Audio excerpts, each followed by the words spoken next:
So మీ లైఫ్లో కూడా అలా మధ్యలో వచ్చి చాలా వెళ్ళిపోయారు మంది కూడా బోల్డ్ ఎంతమంది ఉన్నారు? చాలామంది ఉంటారు. మీ లైఫ్లో ఉంటారు ఆబ్వియస్లీ. ఎవ్రీ వన్స్ లైఫ్లో ఉంటారు. మీ స్కూల్ ఫ్రెండ్స్లో ఎంతమంది ఇంత క్లోజ్గా ఉన్నారు? యా. మీ కాలేజ్ ఫ్రెండ్స్ ఎంతమంది ఉన్నారు? మీ ఫస్ట్ క్రష్, ఫస్ట్ లవ్ చాలామంది ఉంటారు. ఓ, మీ ఒపీనియన్లో లవ్ అంటే ఏంటి?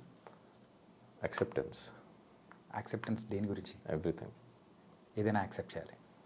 అంతే కదా, లవ్ చేసినప్పుడు యాక్సెప్ట్ చేయాలి కదా. ఇప్పుడు అమ్మ నాన్న నేను తప్పు చేశాను అనగానే ఆ తప్పును ఒప్పుకునైనా గిట్ట ఒప్పుకుంటారు కదా నా బిడ్డ అని. That is acceptance.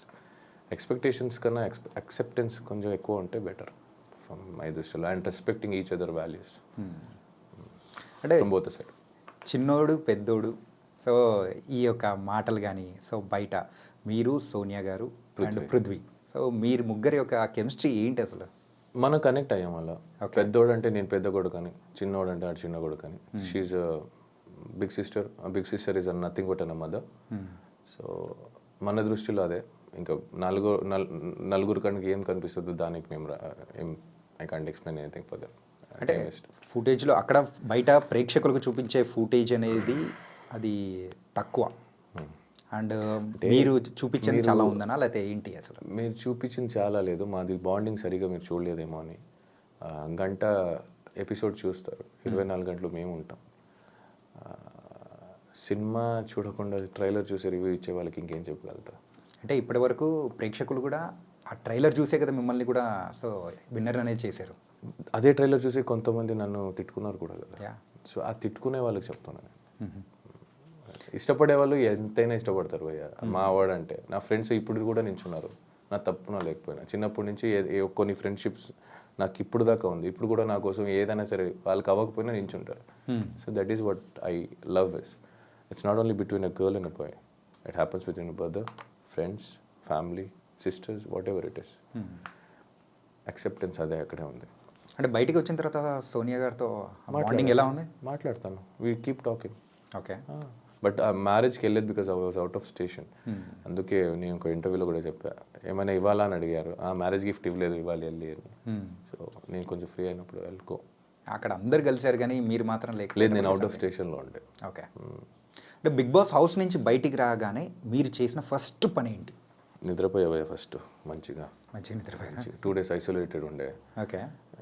బయటకు వచ్చినప్పుడు కూడా ఏంటి ఇల్లు మనుషులు కలవ. బేసిక్లీ నాకు ఎట్లయిపోయిందంటే సడన్గా జనాలు చూసేసరికి ఐ వాజ్ లైక్ నాకు కొంచెం దూరంగా అనిపించింది. అంటే అన్ని రోజులు అక్కడ అలవాటు అయిపోయి మన జనాలు ఎక్కువ చూడక సడన్గా అందరినీ కొత్త వాళ్ళు అనిపిస్తున్నారు, ఎందుకు వీళ్ళందరూ వచ్చారు అని కూడా అనిపించింది. బట్ వాళ్ళ పాపం వాళ్ళ తప్పు కదా, నాదే తప్పు. బికాజ్ నాకు అది అలవాటు అయిపోయి అలా అయిపోయింది. And they are so excited. నాకు అలా హర్ట్ చేయకుండా I wanted to be with everything. I tried and I getting over it now. ఇప్పుడు కూడా కొంచెం ఉంది, కొంచెం సఫోకేటెడ్ అవుతా. But okay. అంటే బయటికి రాగానే మీ ఫోన్ చెక్ చేసుకునేటప్పుడు ఎవరికి కాల్ చేయాలనిపించింది? You can use both. No, ఇది అవసరం లేదనుకుంటా. అవసరం లేదా? ఓకే. ఎవరికి చేశాను నేను? బయటికి వచ్చిన తర్వాత నాకు కావాల్సిన వాళ్ళందరూ ఆల్రెడీ హైదరాబాద్లో ఉంటే నాకెవరు ఫోన్ చేయలేదు, నేనెవరు ఫోన్ చేయలేదు. కానీ నాకు చాలామంది ఫోన్ చేశారు. I spoke to them. నాకు బేసిక్లీ ఫోన్ వాడడం మర్చిపోయా నేను. అంటే నేను పాస్వర్డ్స్ మర్చిపోయా. థ్యాంక్ గాడ్ నేను నోట్ చేసుకొని పెట్టుకున్నాను కాబట్టి గుర్తుపెట్టింది. Even UPI bank details, passwords details, ATM pin అన్నీ మర్చిపోయి అది గుర్తుపెట్టుకున్నాను. అదే నోట్లో ఉంది కాబట్టి బతికిపోయింది. ఫేస్లో ఉంది కాబట్టి ఓపెన్ అయ్యేది, లేదంటే ఫోన్ కూడా ఓపెన్ అయ్యేది కాదు. మర్చిపోయి పాస్వర్డ్ మళ్ళీ అలవాటు అయ్యడానికి ఒక 2 రోజులు పట్టింది. So I use to only receive the call. I was so exhausted. చాలామంది ఆల్రెడీ ఉన్నారు నాతో, ఫోన్తో మళ్ళీ వాళ్ళతో సరిగ్గా మాట్లాడలేక బాగోదని I was balancing and it was suffocating. అంటే అలాగే బయటకు వచ్చిన తర్వాత ఫుడ్ కానీ సో బాగా ఫుల్ తింటున్నా, అంటే నాకు నచ్చిందంతా తింటున్నా. అపిటైట్ కొంచెం తగ్గిపోయింది, అంటే ఎక్కువ తినలేకపోతున్నా. లిమిట్ అలవాటు అయింది, అదే లిమిట్ని మెయింటైన్ చేస్తున్నా. బట్ నాకు నచ్చింది తింటున్నా. ఫస్ట్ రాగానే చికెన్ నన్ను ఇంకా దొరికినంత తిన్నా.